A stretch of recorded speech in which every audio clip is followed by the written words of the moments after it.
Hey there guys, how's it going, and welcome to another gold gun video.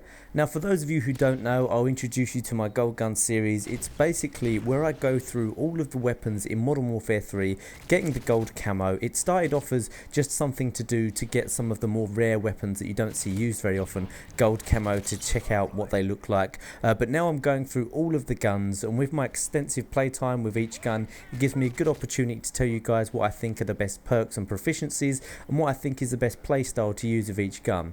So I've gone through a lot of guns by now, and this time I wanted to try out the CM901, a gun that a lot of people have strayed away from due to its high recoil, and really wanted to get to know the gun and see, is there any plus points to using this gun.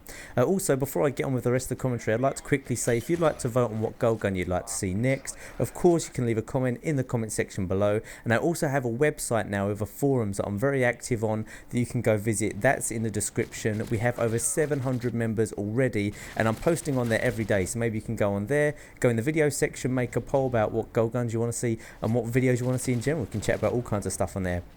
But onto the actual gun itself. So the CM901, most people are a little bit apprehensive about using it because of its high recoil, and like I said, getting to use it this much, got about 1,000 kills with it now.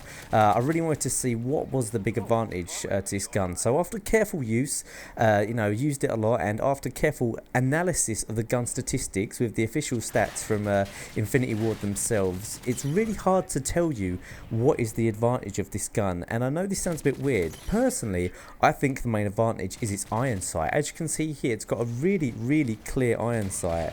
Around the corner of the page, you can see some of the stats I've got. Highest recoil assault rifle by a bit of a margin, to be honest. I mean, it's still not that bad in the grand scale. When you see me shooting it here, I've got kick on it. Without kick, the gun is a real handful, and I don't see how anyone probably can use it very effectively without kick, to be honest with you. So I'm always running kick. Actually, my perks there, you can see I'm running hardline on my perk setup, but in most of these videos I'm running assassin, so I normally have assassin or hardline. Bottom left hand corner there, you can see it does moderate damage and moderate reload speed. Now this is surprising for me because this gun does have high recoil, so I was really expecting it to be either a really fast loading assault rifle, a high damage assault rifle, the quickest to kill at close range or long range, and it's not. It's not the best in any of those categories for an assault rifle. So to be honest, all I can really say about this gun is if you like it, you just like it. It's kind of personal preference. I'd definitely say put kick on it. If you're going to play without kick, then you deserve definitely 500 beast points at least for doing that. But it doesn't have any main advantage, and like I said, I think its advantage is its nice iron sight. Put it on with a silencer and it can be quite useful. I was finding it very useful at close to mid-range encounters. Now when you actually encounter an enemy here, there's sometimes here where I'm actually aiming for the upper chest and headshots, but you see I'm very careful and actually burst my weapon when I do that.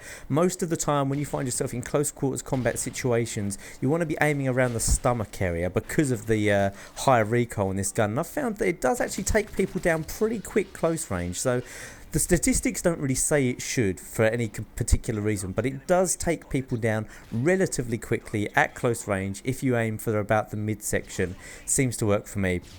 So I'll go through some of the perks that I was using and what I've liked.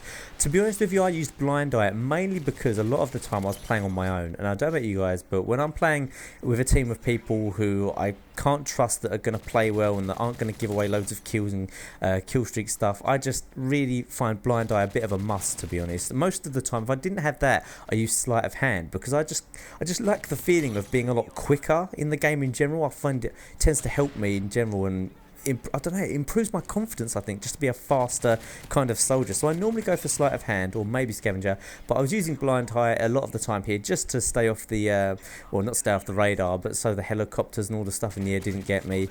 Hardline, an obvious choice because I'm using specialist package. Don't really need to elaborate too much on that. I would use assassin a lot of the times, and you'll see most of these clips I think I'm actually using assassin. The reason I chose hardline is because once I started using once I'd unlocked everything for the gun, I decided to go for hardline. I don't know why. I think it's because I like having all of the perks, so it makes it quicker for me to unlock my specialist streaks.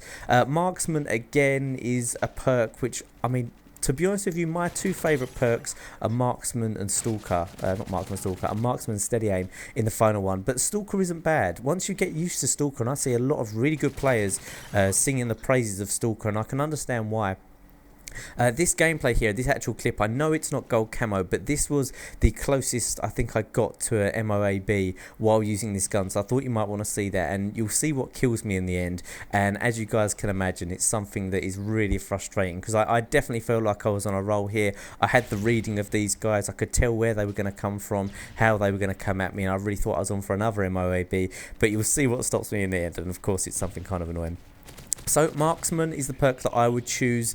You can do steady aim. Again, steady aim or stalker are good choices. Not many people use sit rep or dead silence. I find dead silence is pretty useless, to be honest. Unless you're playing search and destroy, not that many people have headsets. Although dead silence isn't too bad in free for all, I find it's just not that useful. Sit rep is okay, but as you can see here, I've got sit rep on because I've got the specialist perks, and I just kind of like the specialist perks, to be honest with you. So I ended up using this as a stealth weapon. I know a lot of my weapon breakdowns, I say, approach it as a stealth weapon. I just tend to find that that's the best approach for me in this game in general. Of course, these are just my suggestions based on how I play. You might play a little bit different to me, so definitely take on my advice, and it might well help you, but don't completely blindly follow it. Find out how you play. If you play very differently to how I would play, then maybe you want to change this up. I like staying off the radar because I like being aggressive, getting in and around people, and I find the best tactic in these games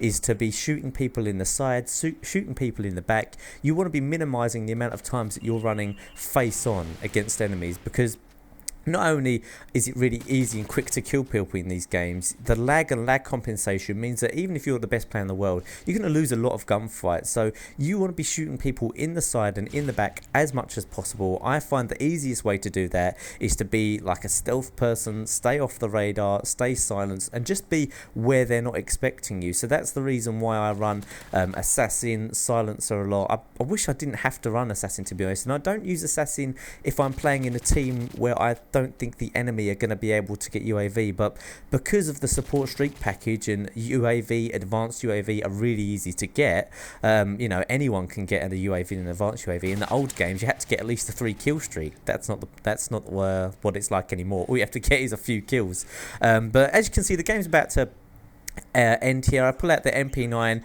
not too far off the map. I know I've got quite a few kills to go, but you'll see what kills me. It's absolutely ridiculous. Yes, FMG Akimbos, there you go.